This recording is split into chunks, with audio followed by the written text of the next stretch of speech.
Hi everybody, Geo here, and welcome back to my channel. This is Chapter 9 for From a Stranger.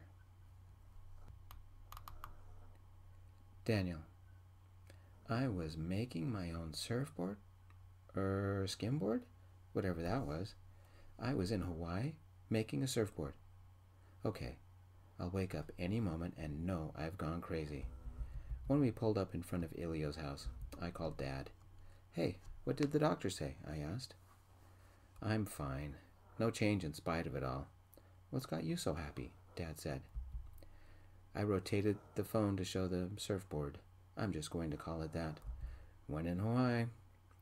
I'm making a surfboard, I said. I rotated the phone back to my face. Skimboard.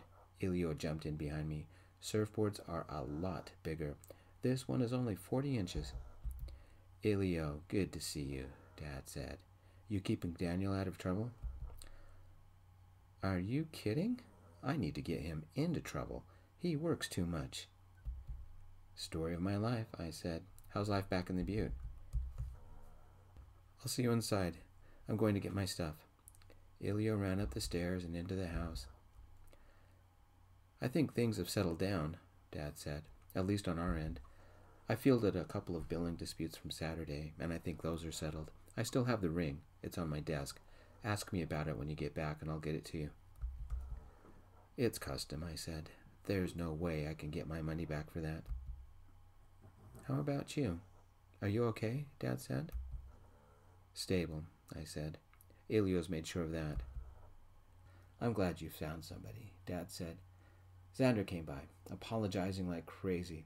I think Ashley broke up with him, and he feels like he's ruined everything. Give him a call sometime. I don't even know what I would say. I leaned against the car and stared at the Hawaiian sky.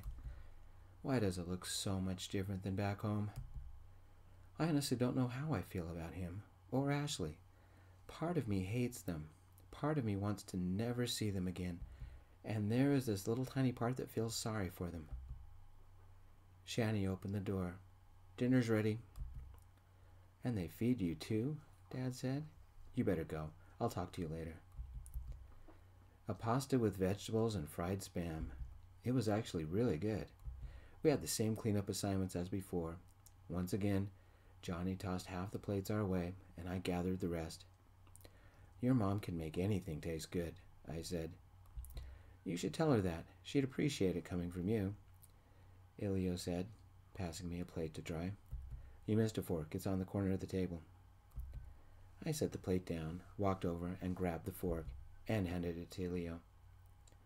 Here you go, babe. Ilio paused, holding the fork as if it were a sword or something. You didn't. What did I do? Did I break something? You didn't just call me babe, Ilio said. I thought back. Did I? I grimaced. Sorry. It was an old habit from when Ashley and I would do things like dishes and stuff. Ilio shook his head.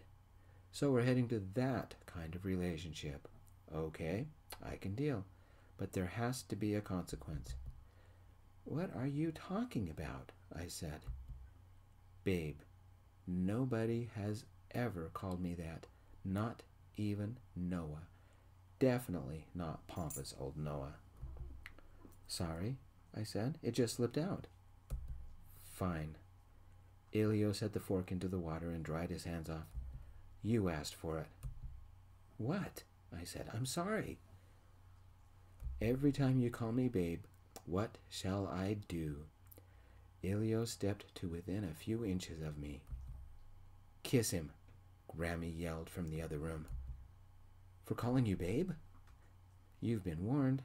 Ilio leaned over, and it was barely more than a peck on the lips. No tongue, no special mouth action.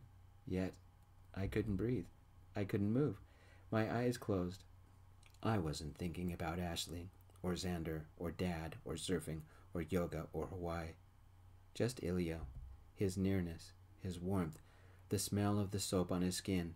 When he pulled back, I smiled, and it took a moment before I opened my eyes. I hadn't kissed another man for too long. Ashley never excited me like this.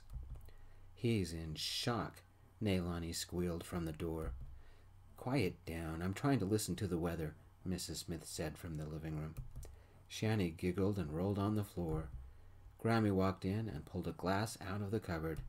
Your grandpa did that to me every time. He was good. Is my brother a good kisser? Leilani sang, special emphasis on kisser. I opened my eyes and walked over to the sink to dry the next plate. Why couldn't I stop smiling? The hazards of big families. Ilio handed me another plate and picked up one from the water. Every time, every place, I dare you to say it again. You wouldn't dare, I said. Not with your family watching, babe. I shouldn't have done that. Ilio set the plate back in the water, placed his soapy hands on my cheeks, and pulled me close. We connected. As I set the plate on the counter with one hand, I felt the tautness of the muscles in his back with the other. I forgot to breathe, forgot to think. I was only aware of the gentle feel of his breath on my skin. Ilio pulled away, a quirky half-smile on his lips. He gave me a slight chin lift. The half-smile turned into a grin. Grammy cackled. Shani squealed. Leilani screamed. Neilani yelled, "Give him the tongue." Mrs. Smith turned the volume up on the TV. Johnny came out of his room. What's all the noise for? I don't know how long we stared at each other or who watched. I do know that we didn't get very many dishes done in the next minute. We broke apart, and the entire family, except Johnny, was in the dining room watching us, giggling and laughing and making bets if I would say it again. All they needed was some popcorn and we'd be the movie of the week. Every time, every place, I don't care who's watching, Ilio said, stepping back to the sink for the next plate. I think we'd better finish the dishes, I said, licking my lips a little. Babe. I think I had better watch my language from now on. Ilio. Daniel can be so much fun when he relaxes. The kitchen scene was priceless. We rode back to the Monarch Imperial, holding hands, neither one of us talking. The car smelled of freshly cut wood and sawdust. For the first time, I didn't worry about him. We had some extra time, so I took the scenic view. Daniel simply held my hand, thumb rubbing the back of it, and sometimes he would look at me, not with the scary look that made me worried, but the other one, the one where everything he saw was like watching the ocean for the first time. I lifted his hand and kissed the back of it. What's that for? He said softly. You were thinking it. I guess I was. Daniel smiled a little. Thanks. For what? For being a friend when I needed one. Back at you. We pulled into the parking lot and Daniel helped me take the batons and duffel inside. My costume didn't even need a duffel. I could have fitted into a sandwich-sized Ziploc. I changed in his room, leaving my clothes there, and then we walked to the luau. Our arms were around each other. If the guests stared, we never noticed. I don't know what had happened, but this relationship was happening fast. We passed Stacy Colwyn and her entourage. Blonde hair, huge eyelashes, heels too tall to walk in, but somehow she made it look easy. She watched us, and Daniel gave her a nod. She nodded back. I'll have to ask him about that later. Other guests were trying to get close to her, for selfies or autographs. We walked past and outside to the luau. Daniel came up to the stage, and I introduced him to everyone. They had seen us enter holding hands, and one of the hula girls said, "How cute." Of course, Daniel got the last word in. Good luck, babe.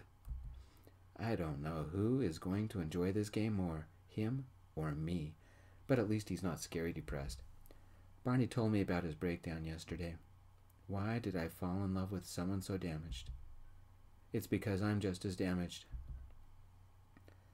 Everyone trickled in and took their seats, including Stacy Coleman and her bodyguards. They took a table in the front. Daniel took one in the back. The Whitakers took a seat with Daniel. The luau went off perfectly, but every performance I didn't do it for the guests of honor. I did it for Daniel. And when it came time for the fire dancing, he stood on his chair, phone out, and recorded everything. At the end, I went up to him and helped him off the chair. "Nice job, babe," he almost whispered when he said it. Yes, I kissed him. But it was different. Some of my own pain came through, and I didn't care who watched. He reached up and wiped my cheek with his thumb. I remembered Billy and Timmy and this incredibly beautiful man watching as I poured Timmy's ashes in the ocean. Daniel showed sympathy for a stranger, this stranger. Can you fall in love in 2 days with a complete stranger?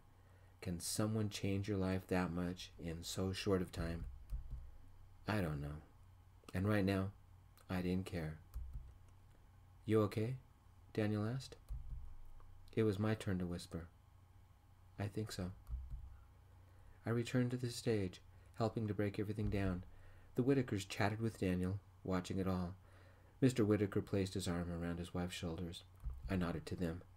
She held her husband's other hand and nodded back. Afterwards, Daniel came over and helped us clean up. A slim crescent moon was rising over the horizon. Daniel and I went walking along the beach, me in my little costume. I took his hand as we walked. We weren't the only ones. The singer was walking with her big bodyguard. Barefoot, no fancy eyelashes, no blonde wig. He had his arm around her. I took the cue and placed my arm around Daniel. He looked at me a moment, then placed his hand over mine. Thank you, everybody, for listening. This was a redo from one of my first videos, Chapter 9 from a Stranger. Someone listened to it and pointed out that the sound was missing. I don't know why the sound was missing. It didn't make sense. So I just redid it.